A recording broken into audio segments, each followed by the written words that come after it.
Welcome once more to our ongoing exploration, the Apocalypse, what you need to know and what you can do to survive and prosper in the coming times. I am Dr. Stephen A. Wiley, a pastor and your companion as we traverse the profound and often unsettling terrain of Scripture. This is Episode 7, titled The God of Glory Thunders, and together we stand at the threshold of revelations that demand both our attention and our resolve. As we delve deeper into the book of Revelation, we encounter a world of symbols, judgments, and divine pronouncements that resonate like thunder across the ages.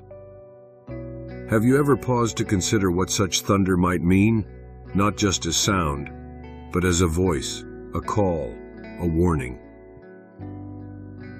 In this episode, we will consider the seven thunders, the three woes, the seven trumpets, and the ominous Abomination of Desolation.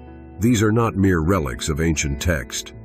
They are echoes of a future that may already be stirring in our present. What do these signs ask of us today? How might they shape the way we live in a world increasingly shadowed by deception? In our culture today, there is a battle for language. And there are descriptions, definitions, and words we need to understand. Before we plunge into the depths, let us anchor ourselves with clarity. Understanding begins with the language of prophecy. Consider these terms as keys to unlock what lies ahead.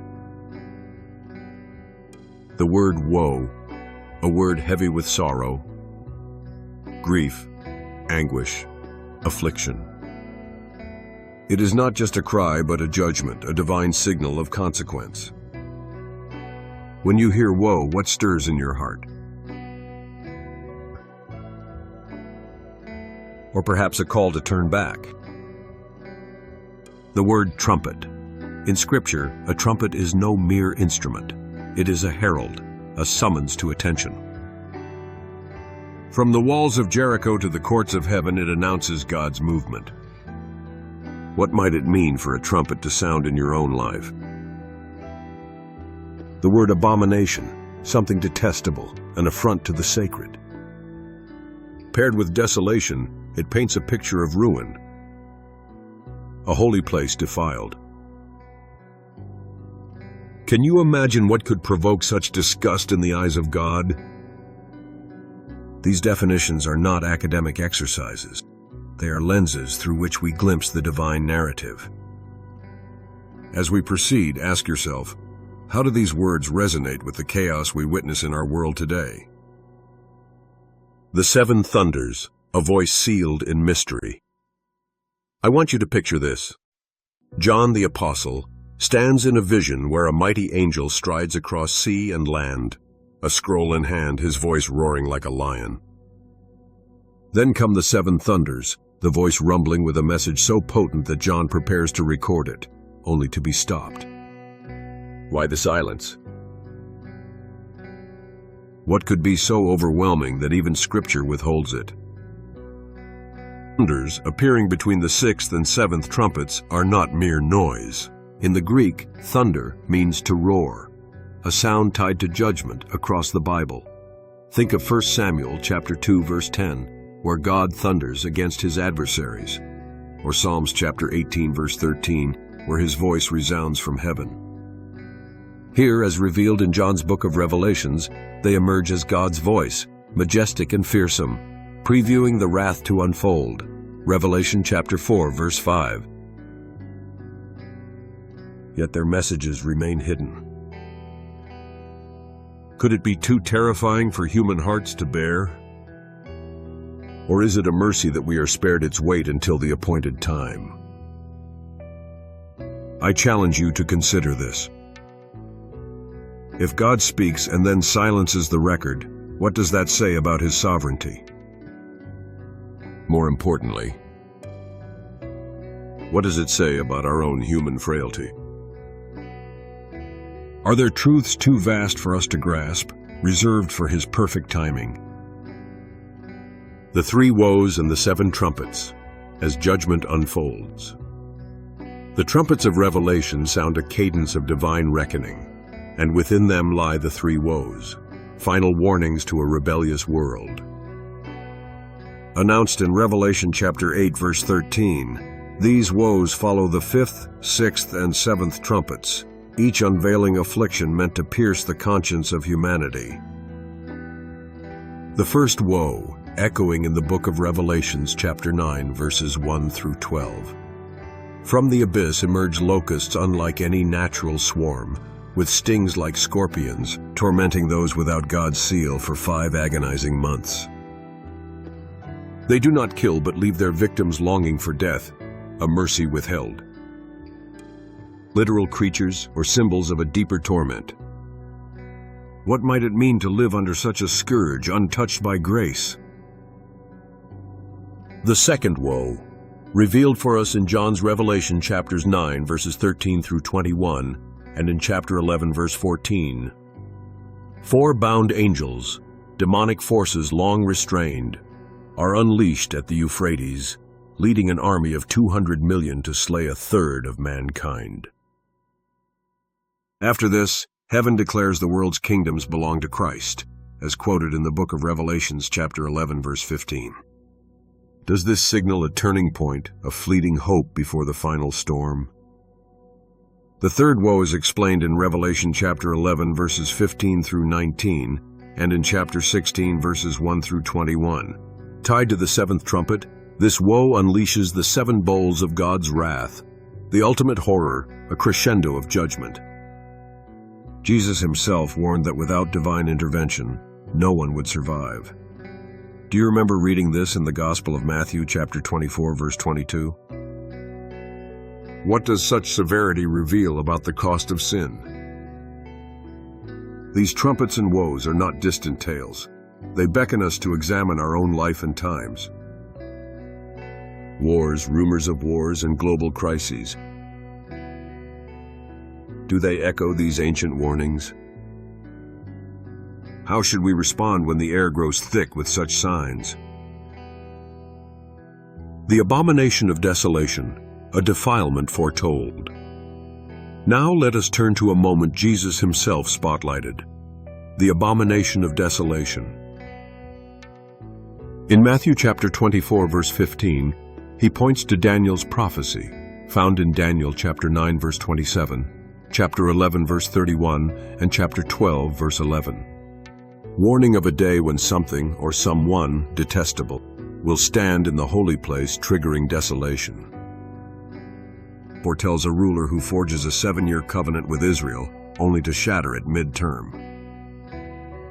Sacrifices cease, and in their place rises an appalling sacrilege, an object or figure that defiles the temple until God's judgment falls 1,290 days later. What could this be? Some see it as the Antichrist, erecting an image to demand worship, Revelation chapter 13, verse 14. Others ponder a physical desecration, a temple rebuilt only to be profaned.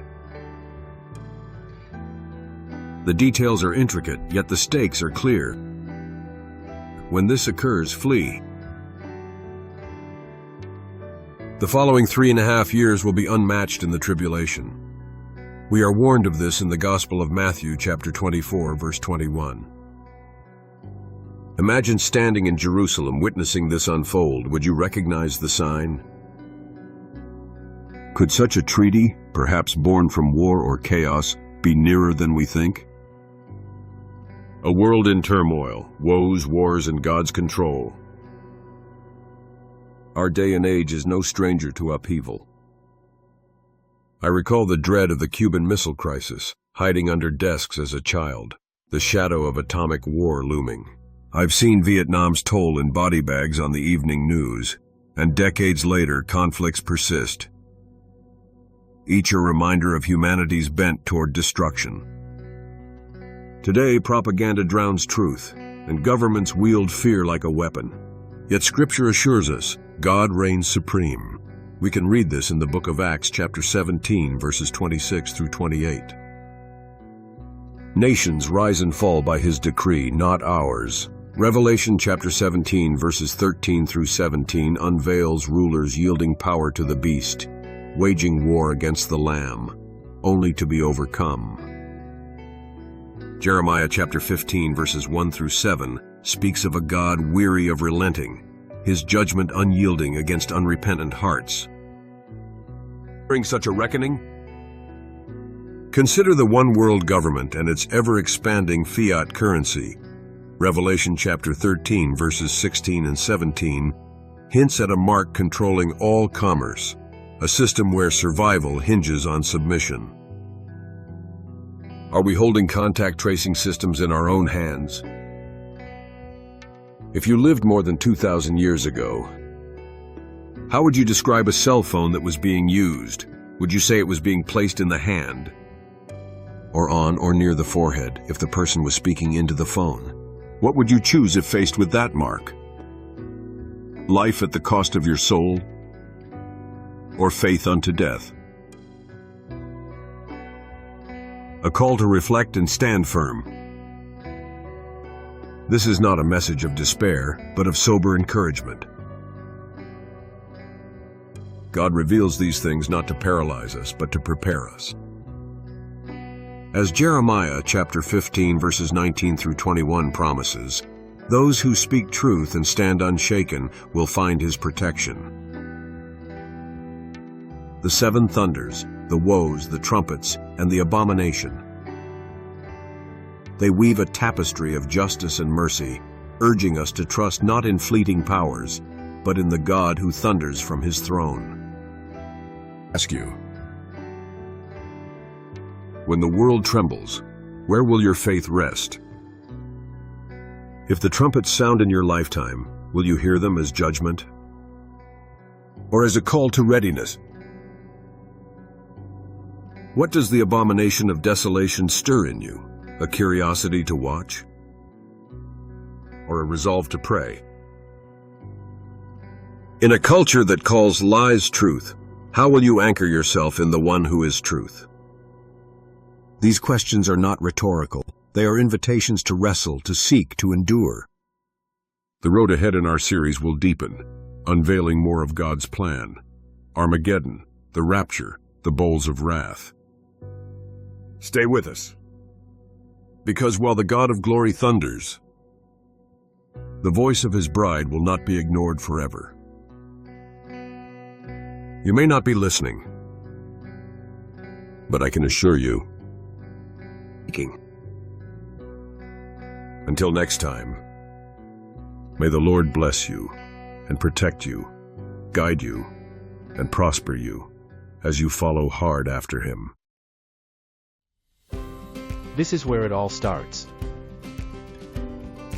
With your next steps. If this message has ministered to you, there are some things that you can do that would really help us out, and it won't take much of your time. Please give us a like. It forces the algorithms to let others know about this video. Would you please post a comment even if it is a short one? It means a lot to us and we read every one.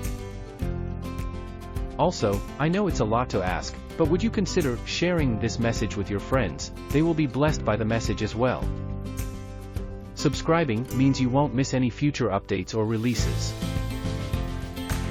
If you would like to help support our churches and enable us to reach others, here are the details.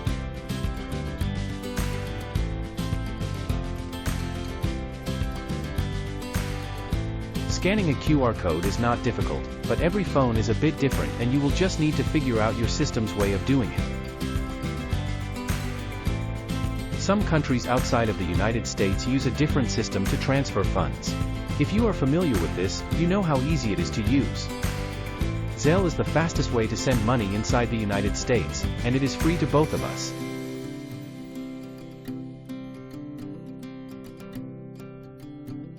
Thank you for your support. We'll be praying for you.